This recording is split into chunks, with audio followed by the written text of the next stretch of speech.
invite you in, Dr. Stevenson.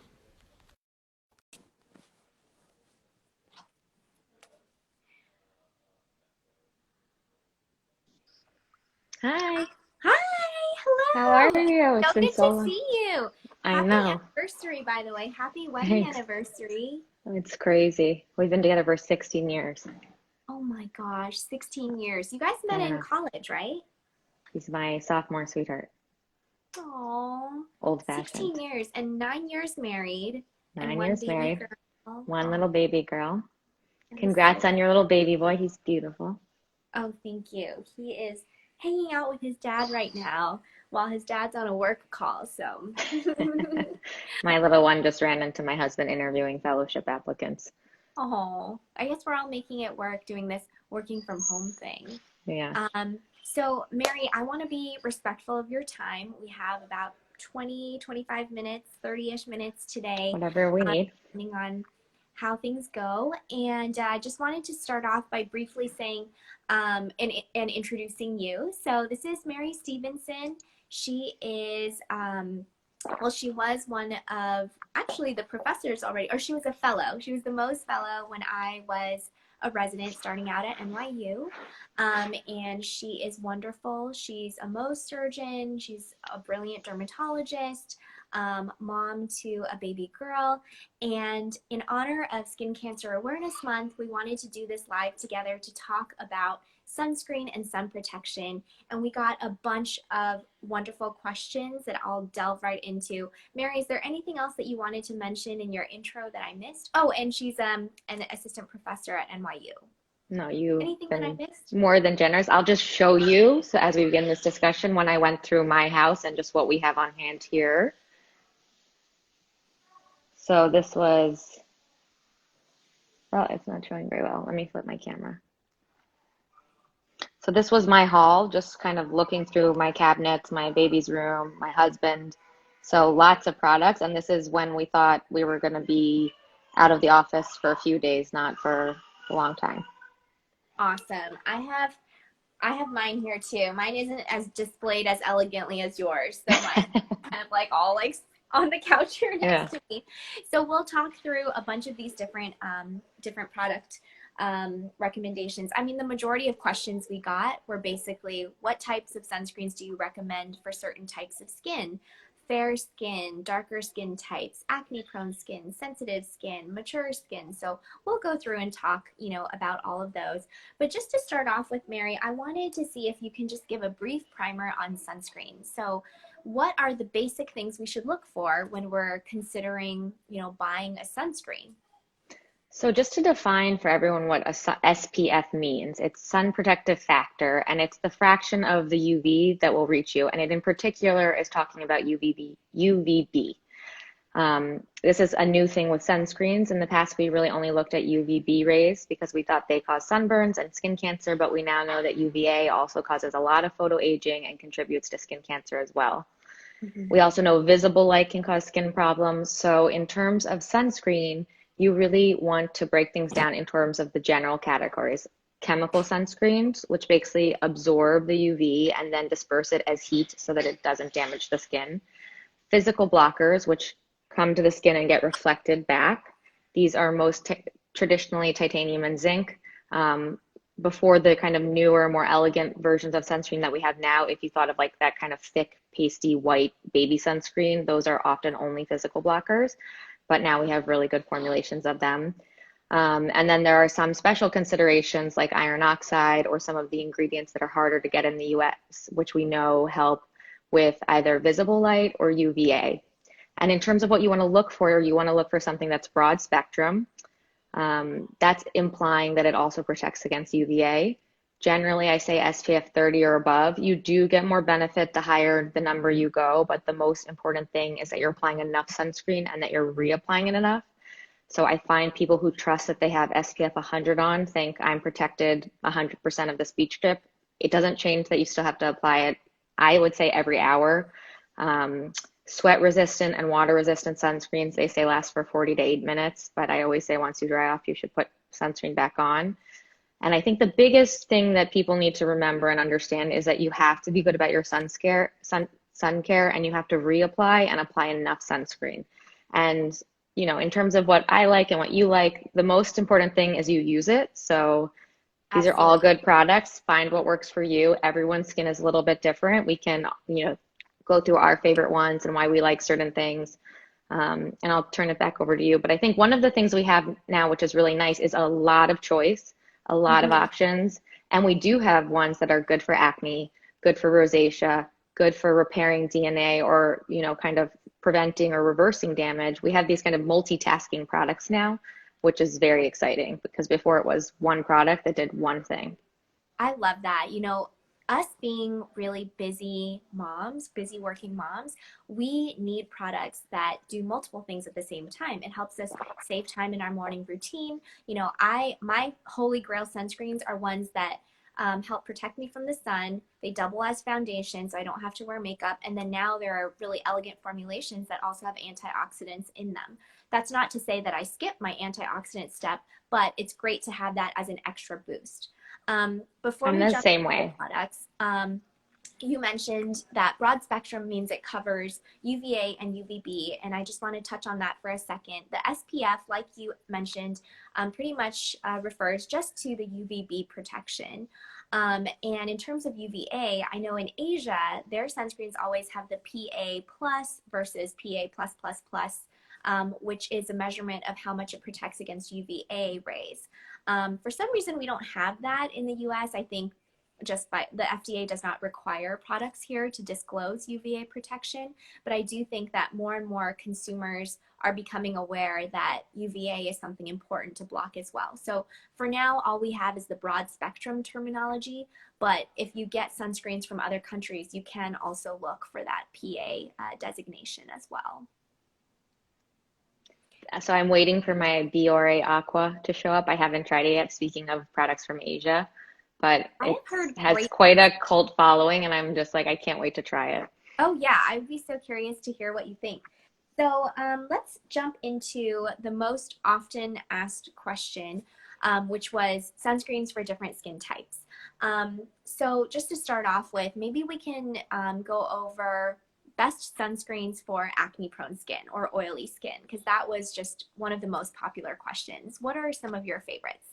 So some of my favorites for oily prone skin, and the most important is you want it to say non-comedogenic. That means does not make you have acne. Um, Elta MD was specifically formulated to target this population. It is not my personal favorite, but I'm generally more dry. But sorry for the baby in the background. But that's what I recommend a lot to my patients. Patients really like it. There's many different formulations that they make. I think the clear and just the general SPF 46. There is a Cetaphil over-the-counter oil absorbing. It literally says or oil absorbing on it. Those ones are kind of my top go-tos in terms of like the slightly fancier, more elegant one, and then just drugstore brand. Yeah, I agree with you. So the UV Clear also from Elta also has niacinamide in it, which can be good for acne. One that I also really like is the La Roche-Posay one. This is the Anthelios mineral sunscreen. It's tinted. It goes on matte and kind of like a sunscreen fluid, and this can be good for acne as well, just because it's very light, doesn't clog your pores. Um, and then another one that I like for oily acne prone skin is this one. It's MD Solar Sciences. It is also it says non-comedogenic on it. I used this for many years. It basically goes on very silky, almost like a primer because it does have a silicone base. And this one is, great for not just acne rosacea patients, but also for sensitive skin because it's oil free, fragrance free, and it has like a nice matte finish. I don't know if you've ever tried this one before, Mary. I haven't tried that one, but I think talking about the acne rosacea overlap, we got a lot of questions about that. And, some Mhm. of the things we say for acne also apply to rosacea and the multitasking. So some of my favorite ones for rosacea are things that contain niacinamide because we know that can Mhm. calm the skin. Nia 24 makes one that has a niacin-based product that evens skin tone and can help with irritation. Skin Medica makes a really nice one. It's called the Essential Defense Mineral Shield. It's very light, like you were saying. It's Mm-hmm. purely mineral. So some of the chemical sunscreens I think can be irritating. So you want to be careful if your skin is prone to rosacea-like irritation. I also, have you tried the Colorscience All Calm? It has niacinamide and zinc. Yeah, I really like that one also. So yeah, I was just about to talk about this as well. I tried this. So I personally have rosacea. It's calmed down a lot since I moved back to the West Coast where it's not as humid. But this one, the Colorescience All Calm, it's an SPF 50 PA plus plus plus plus. Um, and what I noticed about this, or what is very striking about this, is when I put it on, it's very thick. And so it really does an amazing job at covering up any redness. Like when I visited New York last year and my skin was flaring again, I had brought this along with me. And this was thick enough to cover like every flare of rosacea I was having from the humidity. I will say it's a bit of an overkill for me personally when I'm not having a lot of redness, because I don't like having a lot of thick kind of Heavy. cakey products on my skin. But this has very good coverage if you do need that for redness. So I would recommend that if you have rosacea. So do you generally just, this is what I usually think when people ask me tinted versus untinted, because of what you're saying that, the look right now, which I really love, is kind of your best natural skin. It's not like in the 80s where you wanted to look done and you have had your makeup put on you. So I tell most of my patients that a tinted is not enough, that you really should have either a clear or a white sunscreen under it, and then use the tinted kind of as your foundation rather than putting on a foundation. I even basically, so currently this is what I use first, ISDIN, which is zinc, which I love, and this has DNA repairasomes in it, so it's correcting sun damage, which since I'm a little bit older than you, I think I need to be doing. And then I put tinted over it, and I have like depending on the day and how much coverage I need, I'll have a different tinted sunscreen that I'll use, and I'll either put like 1, 2, 3, and then just rub it in with my antioxidant serum, or what I'll do is just use the beauty blender to blend it in so that my hands don't get our towels tinted, and then I put sunscreen on the back of my hands and go like this. Interesting. So you recommend patients to do 2 layers of sunscreen, the For for the the most part. non-tinted and then the tinted on top? For the most part, there are a couple of products that I think people use well enough and it doesn't feel heavy that I'm okay with it. So like the Alastin tinted sunscreen is excellent. It's a little yellow for me, so it has iron oxide, which gives it this kind of yellowy tint that usually people love it. For me, it just looks slightly orangey. I still wear it if I'm going for a walk, if I'm going to the beach. I struggle with melasma as well as rosacea, as well as, these very numerous complaints that we all probably have to some extent. So I will put it in the areas where I'm prone to pigment, and it's not my ideal choice to be in the office full face because it just looks funny on me. But that's one of the products that I think many of my patients use plenty of it, and it's fine if they don't want to use something underneath it. Also, SkinCeuticals and Skin Medica make these like mineral sheer tinted. I think those are plenty if that's what you want to do, and you're like a one-step, no muss, no fuss. Mm-hmm. So there are, mediums here, but the really thicker tinted products or the lighter ones. So some of the lighter ones actually when you turn to the back. So really important when you look at your sunscreen is to look at active ingredients. That's like the number one thing people should be doing.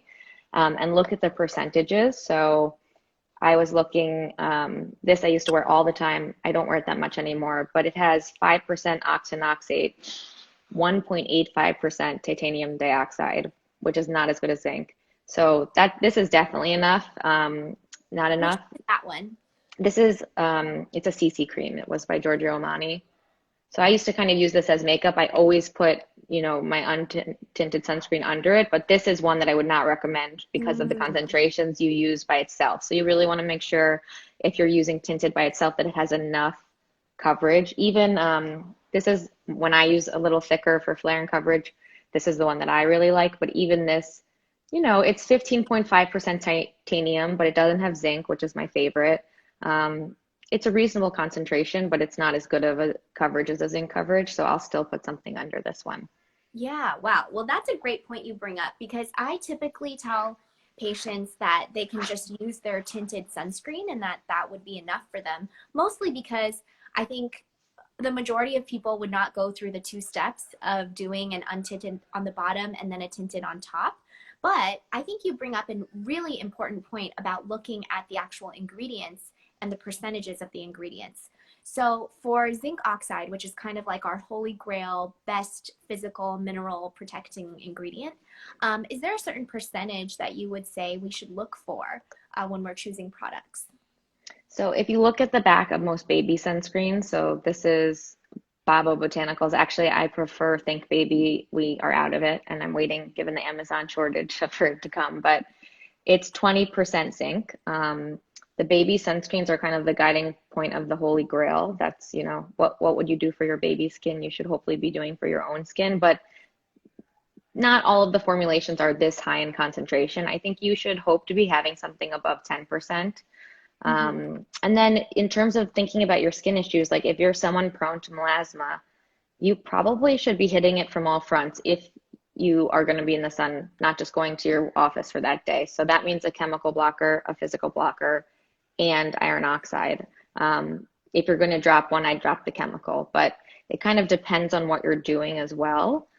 Yep. But you definitely want to check the concentrations and make sure that it has a reasonable amount of what you're doing. So 1% zinc oxide might be in a CC cream or a BB cream. That does not make it your sunscreen. It Absolutely. can make it your additional coverage. So I don't disagree with you. A lot of people want just one stop, but it's just really important to look.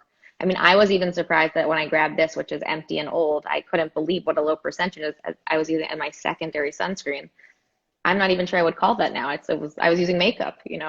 Yeah, no, I think that's a great point. And especially if you have fair skin, if you have a history of skin cancer, or if you have problems with hyperpigmentation or melasma, or if you have, dark scars on your face, like those are all reasons why you should definitely check the percentages and see, because some of these cosmetics with sunscreen, like you mentioned, they're more like cosmetics and makeup rather than actually, offering adequate sun protection, adequate SPF.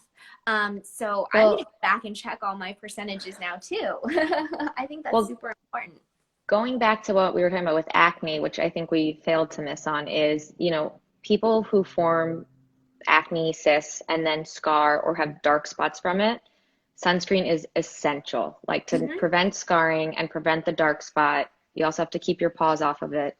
But um, not only do you want to use a sunscreen that is hopefully going to prevent your acne, that is going to be kind of the thing that's going to protect you the most from scarring and also from the dark spots. If you have a blemish and you go into the sun, your skin is going to darken at different tones, and the irritated area is going to get dark much more quickly and take a lot longer to go away. So, especially if you're acne prone, you want to be making sure you're using a high concentration of sunscreen, the right products, so that you heal if you're flaring. We've all been there. We've all had this pimple that won't go away, and then it's a dark spot that won't go away. So, sun protection is really important in those cases. Absolutely.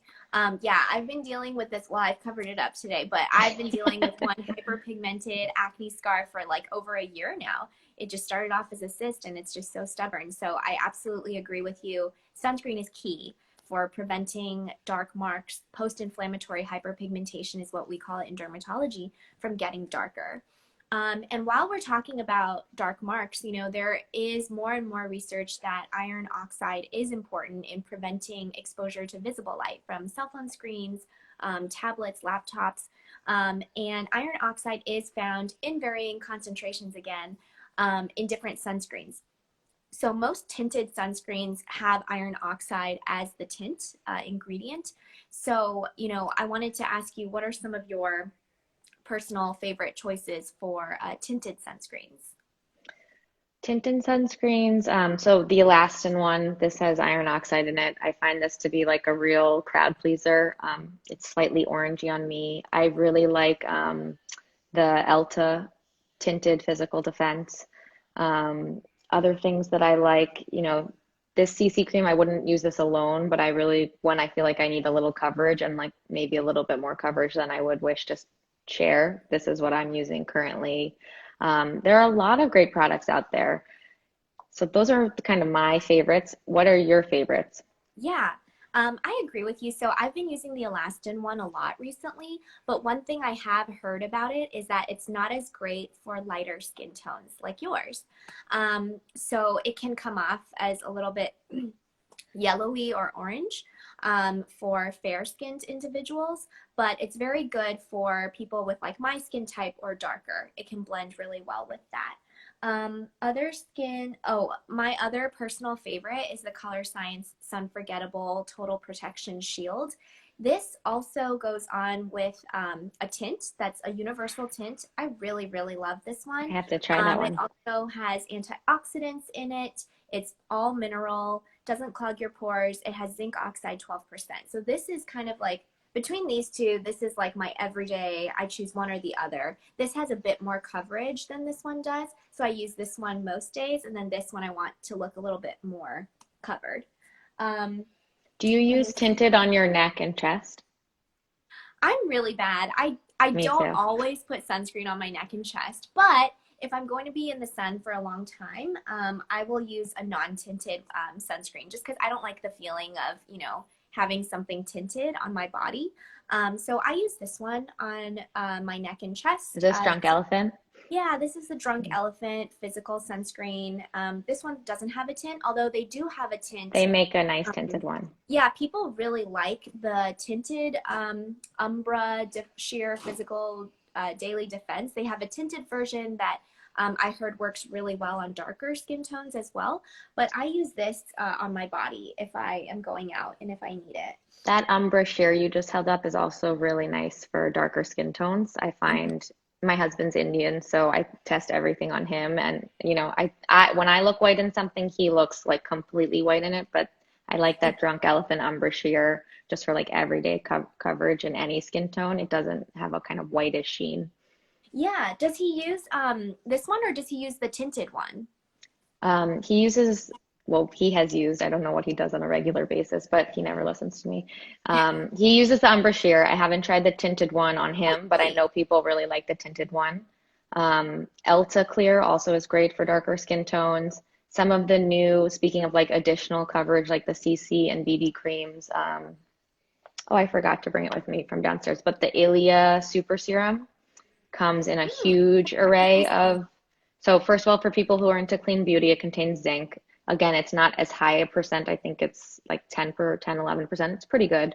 But it comes in a huge amount of skin tones. It has niacinamide in it. It has squalene in it, which moisturizes your skin and helps kind of maintain the barrier of your skin. And it also has hyaluronic acid, which plumps your skin. It basically like is like an energy surge. I just started using it over my general sunscreen, and I really, really like it. But one of the reasons I also was very excited to try it is it has a huge number of shades and tones. Oh, that's awesome. What is the brand called? How do you spell it? I haven't heard of it before. Ilia, Ilia. They're like a clean beauty company. I'm sure Awesome. you'll recognize their logo. Yeah, I always learn so much from doing these lives. That's why I'm just like so grateful that you guys come on these lives with me. I know I'm going to Um, be texting you later for all the like ones you held up that I have not tried. I also like the Avene Compact. oh, You I've know, heard good things. I've never tried that one either. it's slightly thicker, a little pastier, but if used in like the right ways, it's a very good coverage agent. Awesome. One last category I wanted to mention as well before, I know we're getting short on time, is sunscreens for mature skin. So I got a few questions on this, and I think anti-aging is something you can do at any age. You don't necessarily have to use these sunscreens just when you've already seen some damage. So there are a couple sunscreens that I like for anti-aging, meaning mostly that they have extra ingredients in them, such as antioxidants. So I brought a couple of them with me here. So a couple we've already talked about. So Elastin contains a blend of multiple antioxidants for anti-aging. So does Colorscience. They also have antioxidants. But two that I haven't talked about yet, one is the Revision Skincare IntelliShade True Physical. This is also a physical blocker with zinc oxide 14.4% and titanium dioxide 4%. And this is chock full of antioxidants. I don't use this as often just because it is quite thick. So it's like a true foundation. So if you want that extra coverage, if you don't mind having something thicker on your skin, this could be a good choice. And similarly, I would say the same, my same review of that also applies to the Epionce one. This is the Epionce Daily Shield Tinted SPF 50. It is tinted, it is purely mineral, it's water resistant, and it also has antioxidants. But both of these go on kind of thick and goopy. So they're more like a foundation rather than a sunscreen, but they have great sunscreen and antioxidant qualities as well. What are your So some of my favorites that are not thick and goopy are the one I use every day. So Aerifona actinica from ISDIN. They actually just released a physical blocker. I haven't personally tried it yet, but it has DNA reparosomes in it, and it's also 11% zinc oxide, which is pretty good coverage. It basically just looks, I'm almost out. It just looks white, and then Oh, awesome. it rubs in pretty well. It doesn't really leave like a whitish sheen. Neova DNA damage repair. They make an active SPF 43, I believe it is. I don't know why 43, but it has also DNA repair technology. I really like their products. I feel like they have a lot of thoughtful products that are prone towards. So some of my patients that have had multiple skin cancers, we talk about like check out Neova because it always really has a DNA repairing agent. I agree with you about the Alastin. I think their stuff is great. And the only thing we didn't touch upon also is taking nicotinamide, which can Oh, yeah. add sun protection and prevent squamous cell cancers. Just in pretty good data, we don't know about basal cells. I get asked about it a lot. It's 500 milligrams twice a day. It's a vitamin B derivative. And there are other things you can take that also give you some SPF to your skin. None of those things should replace SPF on your skin or UPF clothing, but they definitely, especially nicotinamide, it's easy to tolerate. It's really only contraindicated as a vitamin B derivative if you have kidney problems. Hmm. And it's Would just you 500 recommend milligrams twice a day. um, would you recommend the 500 milligrams twice a day of nicotinamide to everyone, or mostly people who've already had skin cancers and have tons of skin damage? So I actually don't take it myself, but it's on my list of things to order and take because I come from a family with a history of skin cancer, melanoma when it's Melanoma Awareness Month, other kinds of skin cancer. I'm fair. I also, my husband really never understood like why do I not like being in the sun? Like even going to the beach, I'll go in the morning or at like 3 o'clock, but it's not even just about the sun and the cosmetic and skin cancer. It's that it doesn't feel good to me because I don't do well in it. I end up with either, sun poisoning or a rash or a sunburn. I never tan. I'm always jealous of people who are tan, even though I know I shouldn't be because it just looks great. But you can use fake tanners. So I think I'm going to start taking it. I don't think it's probably necessary for everyone. I don't think you need to start taking it when you're 10 years old. I'd probably wait till you were an adult.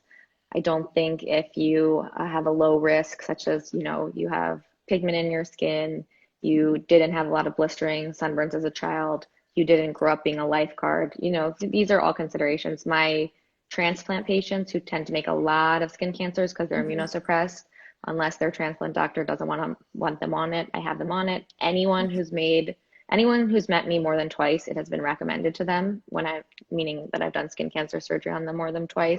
Right, right. Young patients, I think a lot of people don't think 20 and 30-year-olds get skin cancer.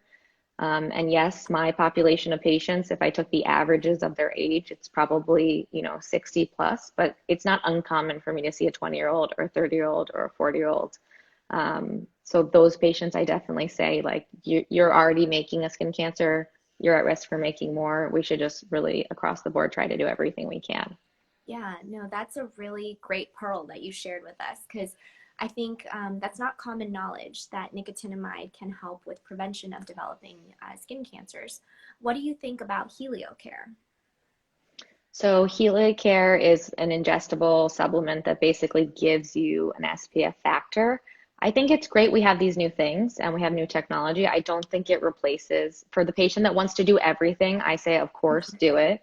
Mhm. Effectively, the doses aren't quite well understood right now. I think it's probably giving you like an SPF of 6 or an SPF, that's not what I would consider enough SPF. It's Right, right. definitely boosts it, but the false sense of security of like I took a pill and now I'm safe, a little counterweighs its benefits to me. For the patient that I know is like taking nicotinamide, putting on their sunscreen religiously, wearing the wide brimmed hat in UPF clothing. Yes, I think if you want to do everything, it's a great option, unless you have a reason that you shouldn't be taking it. Right. Also, something you could add to your regimen, maybe if you're, going on a vacation or going to have a lot of sun exposure. My husband loves to Hmm. play tennis, and I often like, because I have melasma, I'm like, no, I can't be on a court for that long. It's like such a long game.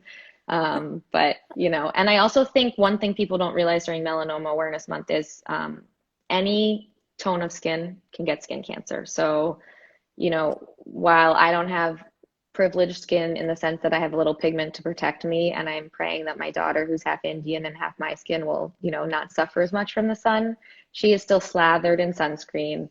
Getting tan if you have darker skin is not no safer for you than it is for someone who's very fair. Skin cancer happens to everyone. And so protecting your skin, like no tan is a good tan. You should be protecting your skin regardless of how sensitive you are to the sun. Absolutely. Someone is at my door. Someone's at your door. We're at the end of our live. So thank you so much, Mary. This was Thanks such an for awesome having me. discussion. And I will, do a little roundup of the products we talked about and do some follow-up afterwards. But thank you everyone for joining us. Thank you, Mary. Happy anniversary. And we'll see you guys next time. Thank Bye. you. Thanks for having me.